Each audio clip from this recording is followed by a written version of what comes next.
Imagine standing on the moon, looking back at Earth. From 250,000 miles away, our planet looks like a fragile blue marble floating in the endless black sea of space. But here's the question. How does our home world actually compare to its only natural satellite, the moon? NASA scientists have spent decades studying both bodies, and the comparisons are stunning. From size and gravity to atmosphere and geology, Earth and the moon may look like siblings. But in reality, they're more like distant cousins.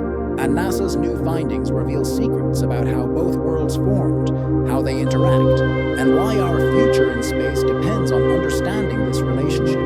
The Earth and the moon share one of the most iconic cosmic relationships. The moon has guided human civilization for millennia, controlling tides, lighting up the night sky, and inspiring myths, poetry, and exploration. But scientifically, the Earth-Moon system is far more fascinating. For NASA and astronomers, comparing Earth and the Moon isn't just academic curiosity.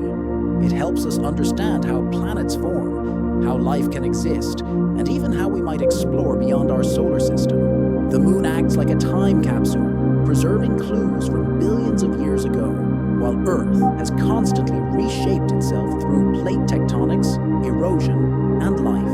NASA's Artemis program, set to return astronauts to the moon in the coming years, makes this comparison even more important. By studying the moon up close, scientists believe we'll learn not only about our satellite, but also about Earth itself, and maybe even how to survive on Mars. Let's start with the most obvious difference: size.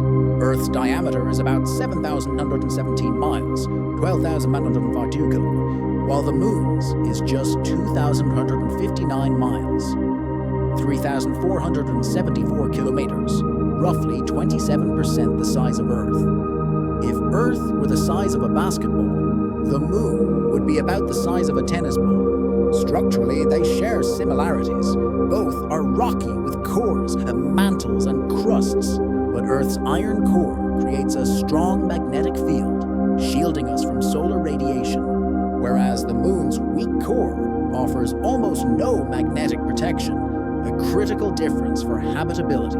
Then comes gravity and atmosphere. Earth's gravity is 9.8 Massa 2, while the moon's is just 1.6 Massa 2, meaning you'd weigh 6 times less on the moon. Earth has a thick nitrogen-oxygen atmosphere that makes life possible, regulates temperature, protects us from meteors, and allows liquid water. The moon's atmosphere is an exosphere, so thin it can't trap heat, block radiation, or support life. That's why astronauts need bulky spacesuits to survive. Earth is alive with billions of species, while the moon is barren and silent. Though NASA envisions building lunar bases in the 2030s to use it as a training ground for Mars. The moon's surface tells an ancient story.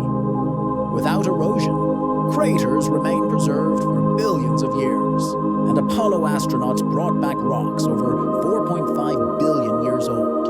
Earth constantly recycles its surface through tectonics, volcanism, and erosion, which is why our oldest rocks are younger than some lunar samples. In many ways, Earth is like a living planet, while the moon is a frozen museum of the solar system's past. And yet, the moon has a direct impact on Earth. Its gravity pulls on our oceans to create tides, shaping coastlines and ecosystems. It also stabilizes Earth's tilt, preventing chaotic climate swings that could have threatened life. Without the moon, Earth as we know it might not even exist. That's why the Artemis missions are about more than flags and footprints. The moon could be our launch pad to Mars and beyond. Scientists plan to study lunar ice, which could be turned into drinking water, breathable oxygen, and even rocket fuel, reducing costs and risks for deeper missions. When we compare Earth and the moon, we're not just looking at the past, we're planning the future. And here are some bonus facts. The moon is drifting away from Earth at about 1.5 inches per year. So in the far future, it will appear smaller in the sky. A day on the moon lasts 29.5 Earth days, making sunrises and sunsets stretch for weeks. Earth has over 7.8 billion people, while the moon has had just 12 visitors, all Apollo astronauts. And scientists believe the moon was born from a massive collision between Earth and a Mars-sized body 4.5 billion years ago. Comparing Earth and the moon reveals just how unique our planet is: alive, breathing, and full of life. While the moon remains silent, still, and ancient, yet both are deeply linked, making our existence possible. NASA's comparison shows that Earth will always be our home, but the moon may be the stepping stone to humanity's greatest adventure: living among the stars. So here's the question: do you think humans will build permanent bases on the moon in our lifetime? If you enjoyed this video, hit the like button, subscribe to Galaxy Frontier, and turn on the bell so you never miss the latest updates on NASA, space, and the mysteries of the universe. Stay curious, stay inspired, and keep looking up.